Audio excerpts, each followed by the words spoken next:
kind of work in this area a little bit.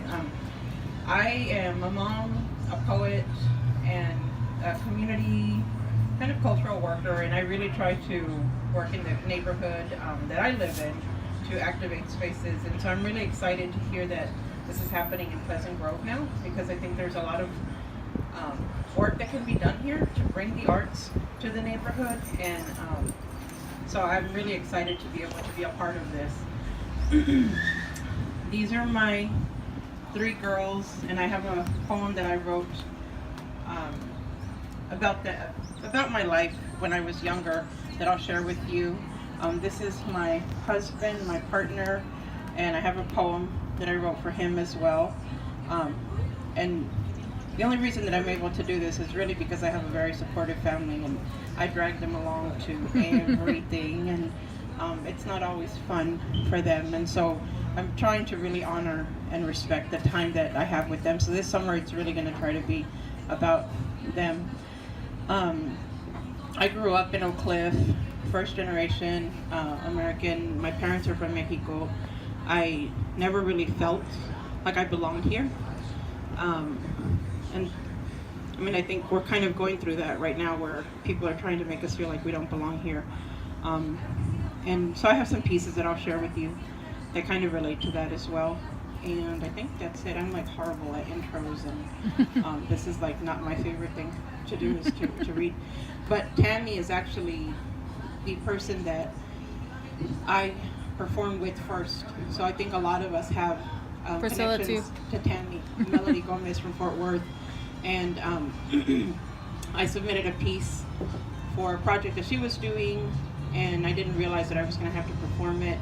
And I did, and that kind of opened me up for this. And it's only been in the maybe last 6 or 7 years that I started performing and really working on my poetry and my writing.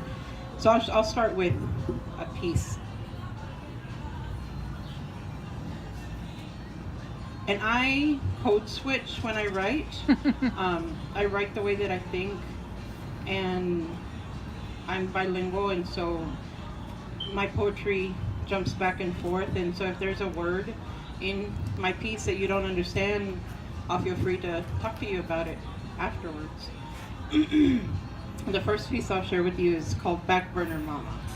And this is a piece that I wrote about motherhood and my daughters, and it's an older piece because this was about when I was actually pregnant with my youngest. So I talk about that in this. Back Burner Mama. Greasy hair pulled back in a chongo. No time to wash and dry.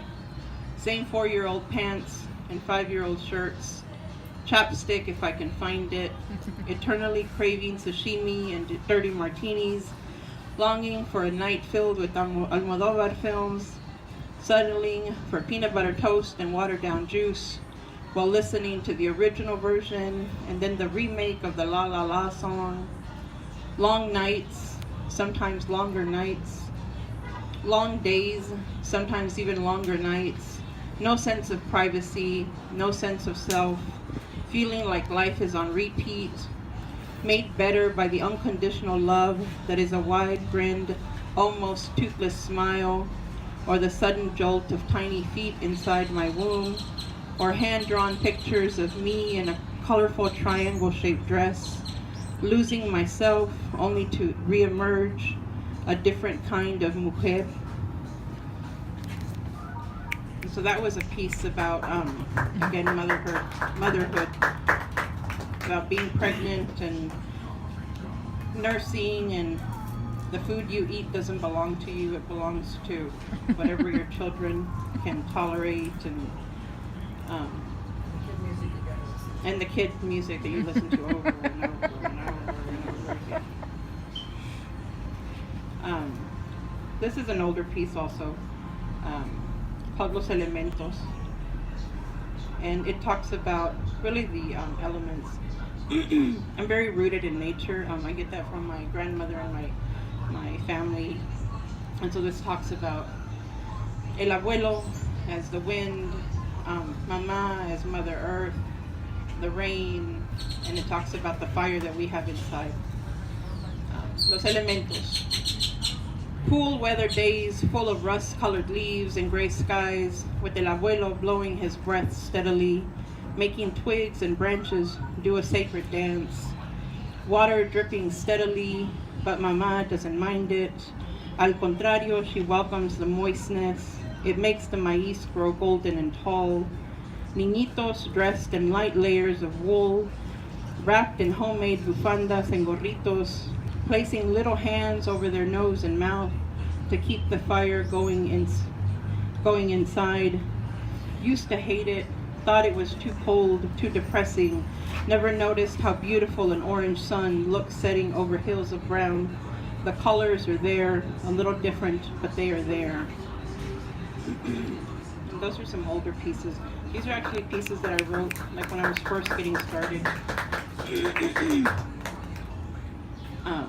When I was not censoring, but I think kind of still hesitant about being really open, and I think that's a process that we all go through.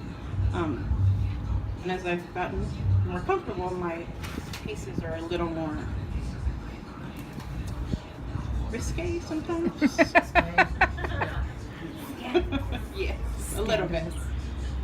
I talked a little bit about how I've never really felt like at home here, even though I was born in the United States. And this is a poem about Acuña, going to Acuña. Every summer we would go back. That's my parents, the town where my parents met, and my dad is from there. And so it's called La Calle Rastro in Ciudad Acuña, Coahuila, Mexico. The street of my childhood summers, littered with jagged rocks and shards of glass, dusty and pothole-ridden streets, flanked with uneven sidewalks, chunks of concrete missing here and there, daily parades of flatbed trucks, engines sputtering, mufflers rumbling, announcements for La Reina de la Feria y los políticos echoing between the steady stomp, stomp, stomp of lecheros, paleteros, and chicharrón vendors, the intermittent yelps of kikirikikis and shouts of oye güerita, ¿dónde vas? Smelling of fresh baked pan dulce and corn tortillas with hints of lingering unburned gasoline, riding currents of air past my nostrils. Donde soy alguien, la hija de la Bibis y el Chapulín, la nieta de Don Juan y Doña Lupe, el lugar donde no soy invisible, where I belong, a typical Mexican street that felt more like home than Dawes Drive in Dallas, Texas, USA.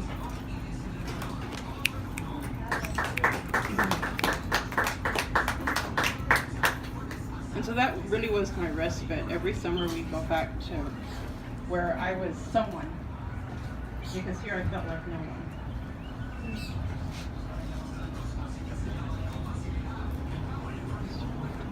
I'll save my love poem for later. He always gets embarrassed when I read my love poem.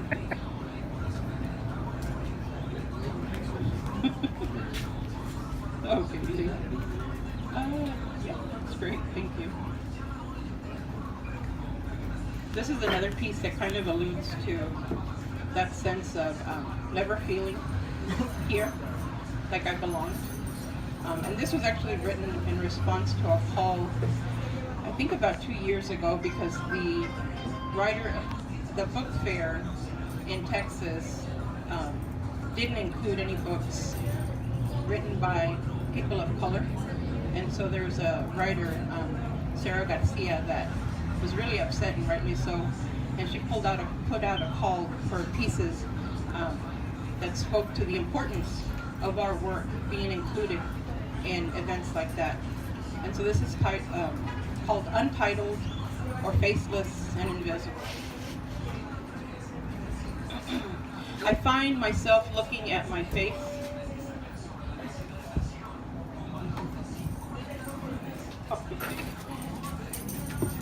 Speak louder. Okay. I find myself looking at my face, always looking at my face, Confused because for a lifetime mine was the face of awkwardness, of the other, always the other, a face that screamed Mexican or Chicano, that didn't want to be one of those people.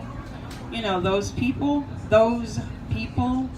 that contemplated killing herself over and over again until one day I found me, a me reflected on the pages of books I never knew existed.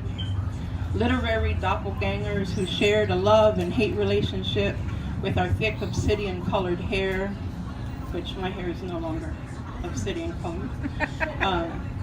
Versions of me that didn't have to explain why my mom wouldn't take us to the doctor, but instead wiped away the bad with herbs or an egg. True-to-life me's that spent parts of their childhood translating words like jail, disconnect notice, diabetes in a grown-up world instead of having small talk about teenage crushes or the latest sale at the mall. Salvation in the form of bound paper filled with the words of my world, books about me by authors like me that challenged me, made me see the world differently. I find myself looking at my face, always looking at my face, now loving my face. And I think that's exactly what you're doing here. So I think it's really important to celebrate the voices that are here, because it can be life-saving. I know for a lot of us it is.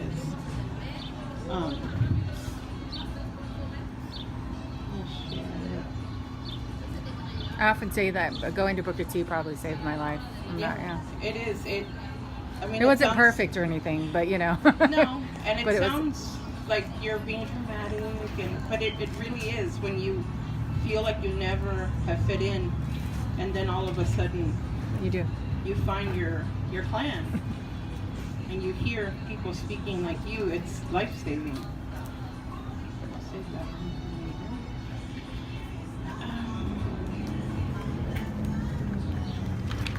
I'm going to share a piece that's in this anthology. There was all of these things that are coming up with Junot Diaz. One of, really that's been always one of my favorite writers. It's been very kind of bothersome and troublesome, and I'm having to, it's just really, I think, not thrown me for a loop, but it's just been very disturbing to me. And so this is actually a piece that was published last year in this anthology. It's 100 plus Latinas speak out against gender violence. And so I feel like I have to share this today.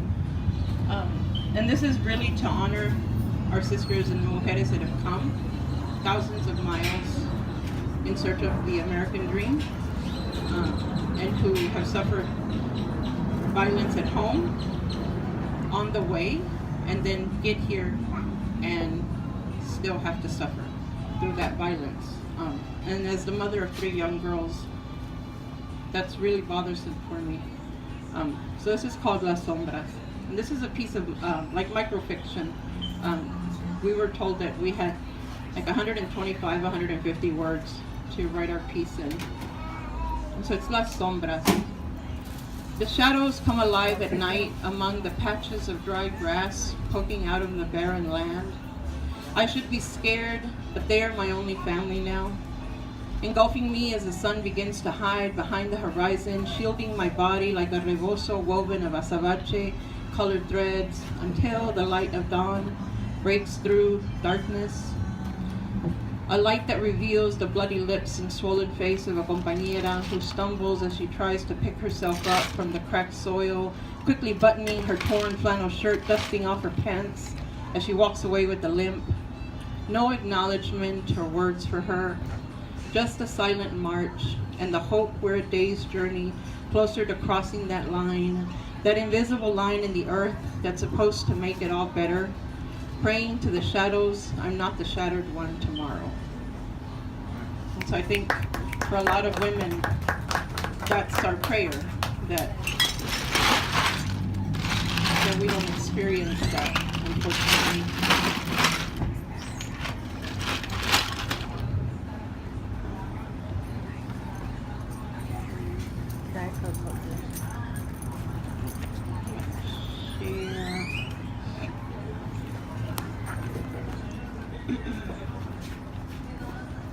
I'm going to share my love poem for Hector and embarrass him. So, so Hector and I have been together since '96. Yeah, since '96. And he asked me why I'd never written him a love poem. And I was like, yeah, you're right, I've never written you a poem. And I told him that it's because like what I feel for him is so intense that even though like I put things into words, I can't explain it. Like I can't put my love for him into words. So I wrote him a love poem, kind of my style.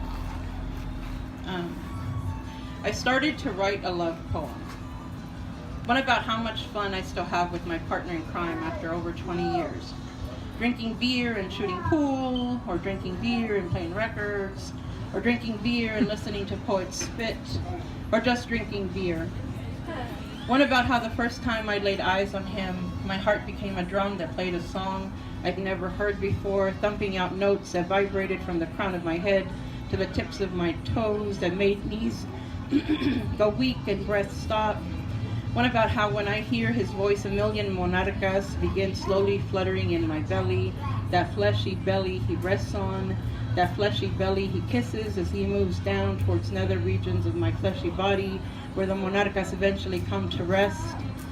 It started that way, but quickly changed into something different, something sad. Sad not because my love isn't real or isn't deep or isn't transformative. Sad because I glanced away for a second and saw how brown bodies like his are discarded and locked away indiscriminately, ripped away from family and their sense of worth, robbed of dignity. Sad because it dawned on me that even though he's the only man, this always on the go, don't stop for lunch, don't stop to drink anything, don't get too attached. Chicana will stop to touch, to drink of, to revel in. Sad because my rough hands husband with the wild greñas and one brow up corajudo gaze might be mistaken for a real bad hombre. It hit me then that the world might see him through lenses muddled by a one-sided history, and that he is other, he is threatening, he is scary, he is marked, and that marked men don't always make it home. Don't make it home because he is the we need to clutch onto our purses tight or put away valuables when he's around type. But keep your cell phone close in case we need to call 911 on Francisco, even though his name is Hector. Might see him as your dirty feet and work bag won't touch our floor kind of guy. The in not so many words, your kind isn't welcome in this God-loving home sort of fellow. Might decide he's the kind that deserves to be asked where he's from, even though his familia has been in Texas since before other families dreamed of sailing across oceans. I started to write a love poem. I finished a love poem for my partner in crime of over 20 years because he needs it, because he deserves it, and because I see him.